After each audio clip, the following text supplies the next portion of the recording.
மகா சிவராத்திரி அன்று நாள் முழுவதும் சிவனை வேண்டி விரதம் இருந்தால் உங்கள் விருப்பங்கள் நிறைவேறி துன்பங்கள் நீங்கி முக்தி கிடைக்கும். இந்த ஆண்டு மகா சிவராத்திரி பிப்ரவரி 26ஆம் தேதி நடைபெறுகிறது. குறிப்பாக இரவு 12:09 முதல் 12:59 வரை சிவனிடம் நீங்கள் என்ன வேண்டினாலும் அது நடைபெறும். பூஜைகள் மாலை 6 மணியில் துவங்கி மறுநாள் காலை 6:30 மணி வரை நடைபெறும். இதில் 4 கால பூஜைகள் உள்ளன. ஒவ்வொன்றும் சுமார் 3 மணி நேரம் நீளமாகும். இதில் மிக முக்கியமானது 3ஆம் கால பூஜை. இது நள்ளிரவு 12 மணியில் துவங்கி அதிகாலை 3 மணி வரை நடைபெறும்.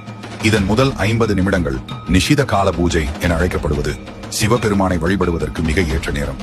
இந்த நேரத்தில் பார்வதி தேவி மற்றும் சிவபெருமானை வழிபட்டால் அவர்களின் அருளை பெறுவதாக நம்பப்படுகிறது.